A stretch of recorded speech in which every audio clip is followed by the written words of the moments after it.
Welcome back, viewers. You are still tuned into Prime Live, and there is no better way to kick off a Friday show with something incredibly inspiring.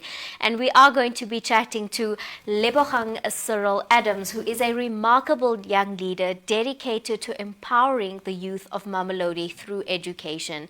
Now, he is the Operations Coordinator Intern at the Mamelodi Initiative, which is a non-profit organization that has been impacting the lives of 10,000 students since its inception in 2007. Now, the Mamelodi Initiative focuses on academic support for high school students that are in between the grades of 8 and grade 12, thus enabling them to succeed both academically and in life. Now, join us as we delve into the conversation about this incredible initiative as well as Lebogang's personal achievements as well. Good evening, Lebogang. Thank you for joining us on Prime Live. Good evening. Thank you so much for having me. It's an honor and a pleasure. I mean, it's such a pleasure for us to be able to have conversations with such inspiring people and incredible organizations that are doing so much for young people in South Africa. We know that so many students across the country don't have access to the much needed extra academic assistance that they might not be getting at schools. And that's exactly what the organization aims to do, is to provide them with enough resources to be able to achieve their academic goals. But tell us more about the organization, how it's actually started, and what inspired you to get involved with it.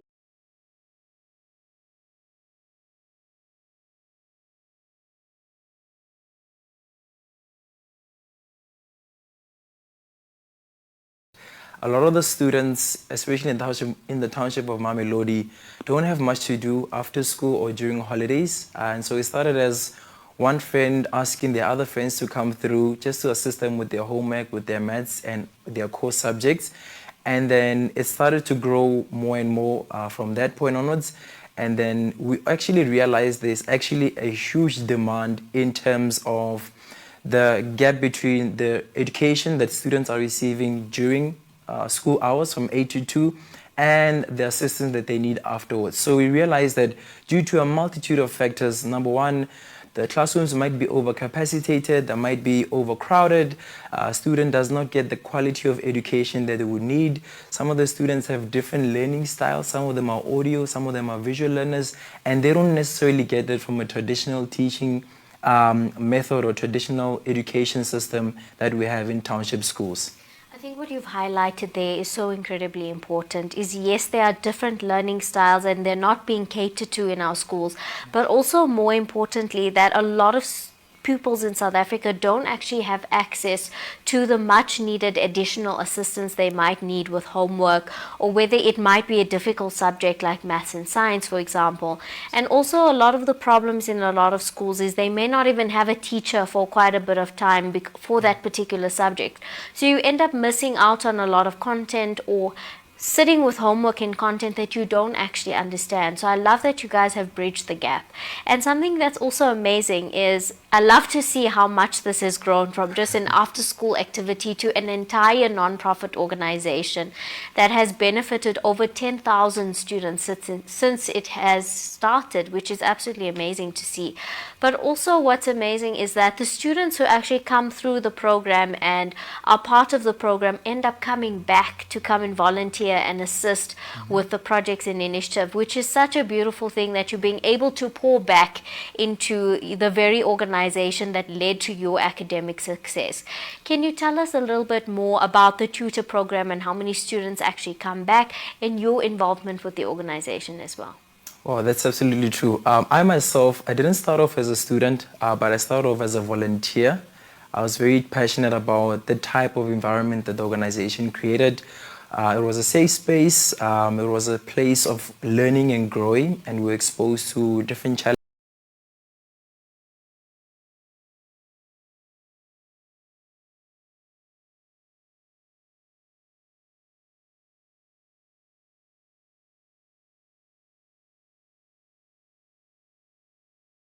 So just as we going back to our conversation, we talked about how 10,000 students have been, able to benefit from this program, as well as, what is beautiful is that so many students who have benefited from the program actually come back to come and, you know, support and give lessons and be part of the program and pour back into their communities.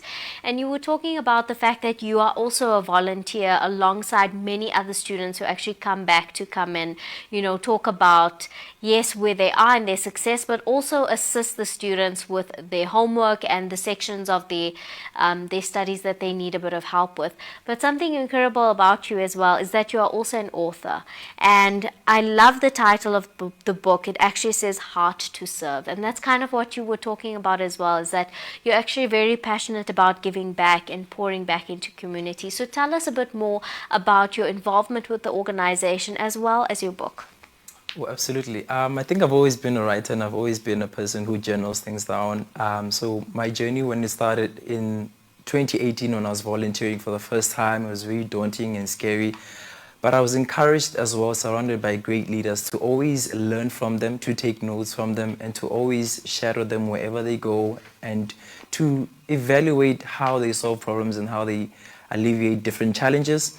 And so as I was writing things down and I was transitioning from just a volunteer to given more responsibility, because I've also realized that the more you take on and the more heavily involved you're in the community, you're given more of a capacity to lead other people and to develop other people in the community and the organizations where you work. So I was given more responsibility, became an intern in coordinating different programs that we were running. So in that aspect, I started to learn different aspects of leadership, specifically servant leadership. And I came towards the observation that the root and the foundation of every type of leadership style and theory is actually servant leadership. And then the book talks about the 7 pillars or principles of servant leadership. And then from servant leadership, you can build into other forms of leadership. So that's how the book came about. I mean, that's incredible. I mean, you're such a young man and you're doing such incredible things. I think we need a lot more young people with the mindset of yours, is that I want to be a servant leader, I want to mentor others, but you're also empowering yourself along the way as well. You're empowering yourself so that you can impart that empowerment onto others. And you are very passionate about mentorship and about pouring back into communities, which is beautiful to see. We definitely need a lot more of that positivity and that impact in our communities. And I know that something you do is you work with 2 schools in Mamelodi particularly. Can you tell us more about some of the projects and initiatives that you actually do with this school and how it contributes to the greater project and initiative as well? Absolutely. We work with 2 schools, both high schools in Mamelodi East and West. We developed a relationship right after COVID because we realized that there's a huge demand. There's specific grades that couldn't really catch up as much as they should have. There was a year in 2020 where we lost it all and learners were just trying to play catch up. So we decided to do after school lessons for grade 8, 9, up until 12, 3 times a week on after schools. And we focused on, for grade 8 and 9, the fundamentals, maths and English. And then when we have extra time, we focus on catching up in terms of their homework.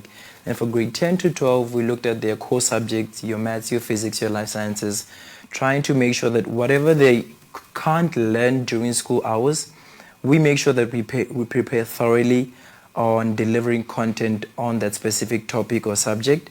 And then we also make sure that we grade them as well, because 100% of the time, if you ask students in your classroom, do you guys understand? They'll all say yes, but you need to find tangible ways of measuring their progress. So it's about seeing how much they can't be able to learn inside of a schooling system during that 8 hours of school, and then finding ways to fill up those gaps in between and to actually make sure that they even go further as well, perhaps the syllabus for next term or the next week or the next month. So that's basically the background and the contextual background of the programs we're running on weekdays and also on Saturdays as well. That's very well thought out, and I love that you said that because I can relate to that as well. When you're in school and you're sitting in a classroom, Nobody wants to be that person to raise their hand and say, I'm sorry, can you please do that again? I don't understand. And in a class of 30 plus students, you really don't want to be that person. 100%.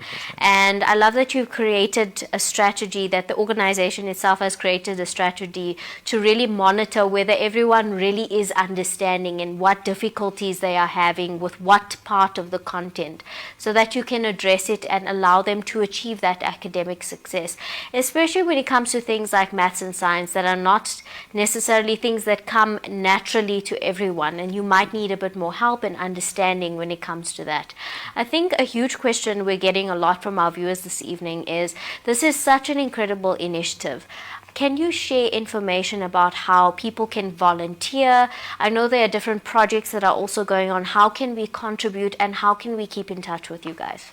Oh, 100%. Well, firstly, we're available on all social media platforms, YouTube, Instagram, TikTok, Facebook, at the Mamelodi Initiative. And then they could also contact myself on all social media platforms, Lebogang_Adams. And then they can also contact us at the Mamelodi.com, and then we can assist them from there, whether it's if they want to volunteer or if they want to partner with us. Any program that they want to run as well, we are open to collaborate and assist them. Now, you are incredibly well achieved, and you've achieved so much, and you haven't just achieved so much being an author and being as young as you are, but you also are pouring so much of yourself, your leadership skills, and so much that you have built within yourself in terms of your skills, your confidence, and you're pouring that back into communities. What would be your message to young people out there in terms of encouraging them to use their skills, take it back to their smaller communities, and why is it so important for us to continue to be servant leaders and go back to our communities and be able to serve them first? Wow, that's a really great question. So number one, I think that servant leadership is a leadership style that actually teaches the person that's learning practical lessons on leadership. So it's not something that's textbook, it's not something that's theory, but it's actually practical. And it's person specific. One person might learn differently from another, but through actually serving the community, that's when you get to, number one, learn more about yourself, the things you really want, your strengths, your weaknesses. You get to learn the needs that are in your community and how you can fulfill them. You get to see the type of assets that are needed in the community. There's what we call community asset mapping, trying to put things together so that you can fulfill the needs of the community. And I think the message for young people is that the solutions that we're looking for are amongst ourselves. The solutions, the ideas, the suggestions, we find them along the way as we serve the community where we're working, when we serve the elders in the community and the other projects and other schools and other people in the community. The solutions are amongst ourselves, and it starts with, hey, let's help one another. What do you have? What do I have? How can we partner with one another so that we can meet the needs of the community and bring the community towards a higher level of achieving their dreams and aspirations? Because one thing's for sure, if a person in a community can achieve their dreams, it's going to affect the person next door. And so we need to get it to a place where we see ourselves as one community rather than competing. Let's see ourselves as collaboration, as a community, as a village, as a people, so that we can help one another. Because definitely what I can bring to the table and what the other person can bring to the table can bring about an overall impact that can be longer lasting than an individual success. That was very, very powerfully said. I mean, there's nothing more to say after that. Collaboration, collaboration, collaboration is absolutely the key to success and coming together. We need more Ubuntu in South Africa, more Ubuntu in our communities. And I love what you said. What I will remember from our conversation is that the solutions we can find within ourselves and within our own communities. But before we let you go, please also let us know the details of how we can actually get a copy of your book. Wow. Available on all social media platforms. It's Lebogang_Adams. I do also have content on YouTube that I put out. Also, people can contact me via WhatsApp or via cell phone. It's 064-214-2072, or my email address. It's Cyril, my second name, my surname Adams, 012 @gmail.com. Lebogang, thank you so much for joining us this evening and for sharing this incredible project with us, as well as sharing your personal mission to mentor, to encourage, and to empower young people and pour back into communities in South Africa, as well as the powerful message that you've shared for our younger audience this evening. Thank you for joining us. Oh, thank you so much. It's been an absolute pleasure and honor. It's been a pleasure to have you. Viewers at home, that was Lebogang from the Mamelodi Initiative. Now, this is an amazing initiative that aims to empower young people through education, so providing some much needed academic support for students between grades 8 and 12. Now, this is an incredible initiative, and if you can support them in any way, please do reach out to them on their social media platforms, whether that be to volunteer, maybe you want to come and speak to the students, or maybe you have a set of skills that you can share with the students, which will absolutely help and benefit them.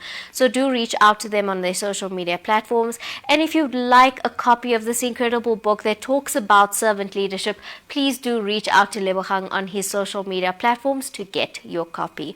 But on that note, it is time for us to head over to an ad break, and we'll come right back.